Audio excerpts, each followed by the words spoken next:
अक्सर ऐसा होता है ना कि हम किसी एक इंसान को पूरे देश के निर्माण का हीरो मान लेते हैं, जैसे इटली के लिए गैरिबाल्डी या वियतनाम के लिए हो ची मिन्ह।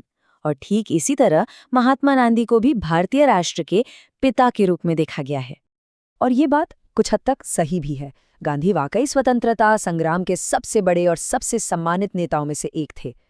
लेकिन यहाँ एक बात समझनी बहुत जरूरी है।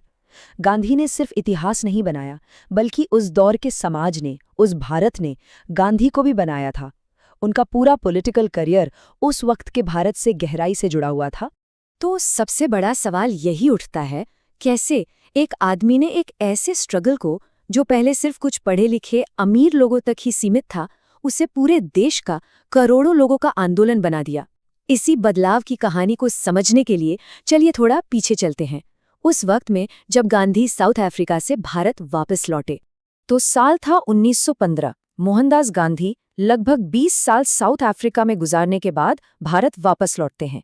साउथ अफ्रीका ये वो जगह थी जहां उन्होंने अपने सबसे ताकतवर हथियार, सत्याग्रह यानी बिना हिंसा के विरोध करने का तरीका, उसको तराशा था, उसे मजबूत किया था।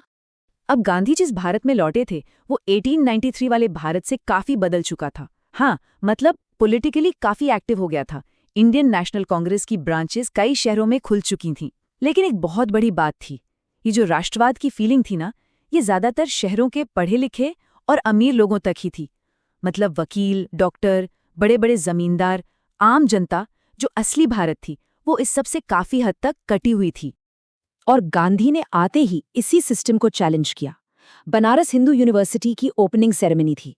सोचिए, देश के सारे बड़े, अमीर और संभ्रांत लोग वहां जमा थे, और उनके बीच गांधी ने एक तरह से एक बॉम्ब भी फोड़ दिया।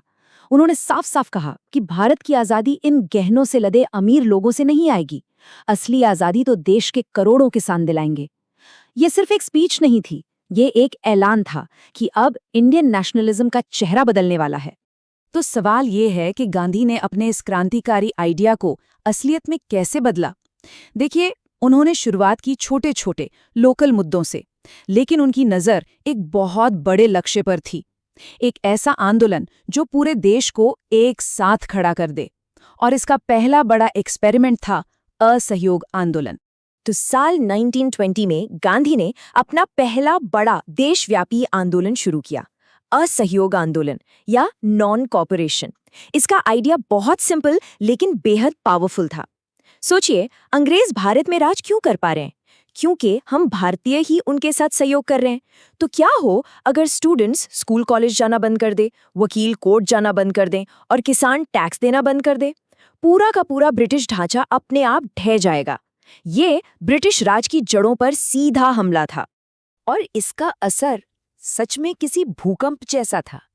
बस 2 सालों के अंदर 1922 तक आते आते इंडियन नेशनलिज्म का मतलब ही बदल गया। अब ये सिर्फ ड्राइंग रूम में बैठकर बहस करने वाले इंटेलेक्चुअल्स का मूवमेंट नहीं था। पहली बार देश के लाखों किसान, मजदूर, कारीगर ये सब सड़कों पर थे। स्वतंत्रता की लड़ाई के सिपाही बन गए थे। ये एक हिस्टोरिक शिफ्ट था। तो सवाल है कि गांधी ने ये जादू किया कैसे? इसका जवाब उनके रहन सहन में छिपा है। देखिए, जहां दूसरे बड़े नेता वेस्टर्न सूट बूट में दिखते थे, वहीं गांधी ने एक मामूली सी धोती अपना ली। वो लोगों से उनकी भाषा में बात करते थे, अंग्रेजी में नहीं। और सबसे जरूरी, वो रोज चरखा चलाते थे।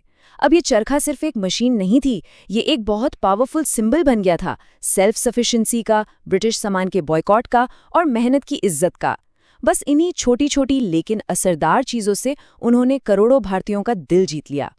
उनकी पॉपुलैरिटी इतनी तेजी से बढ़ी कि लोगों ने उन्हें महात्मा कहना शुरू कर दिया, यानी एक महान आत्मा। और गांवों में तो उनके बारे में कमाल की कहानियां फैलने लगीं। ऐसी अफवाहें थीं कि उनमें कोई चमत्कारी शक्ति है कि वो अपने दुश्मनों को सजा दे सकते हैं। मतलब, आम किसानों के लिए गांधी सिर्फ एक पॉलिटिकल लीडर नहीं थे, वो एक मसीहा थे, एक उद्धारकर्ता, जो उन्हें भारी टैक्स और जालिम अफसरों से बचाने आया था। लेकिन फरवरी 1922 में जब आंदोलन अपने पीक पर था, तभी चौरी चौरा में कुछ ऐसा हुआ जिसने सब कुछ बदल दिया। एक गुस्साई भीड़ ने एक पुलिस स्टेशन को आग लगा दी और उसमें कई पुलिस वाले मारे गए।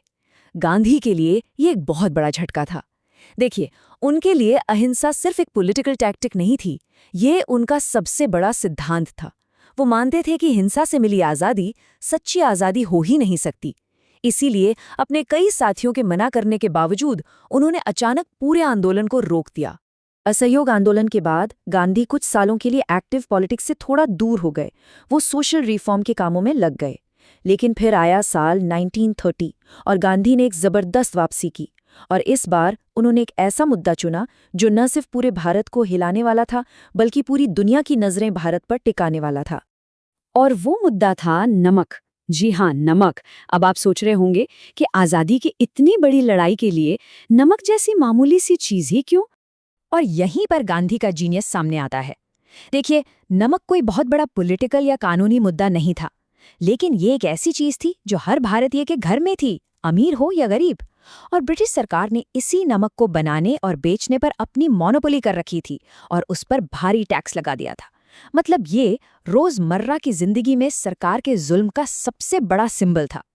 गांधी ने नमक का मुद्दा उठाकर आज़ादी की लड़ाई को सीधे हर घर के किचन तक पहुंचा दिया।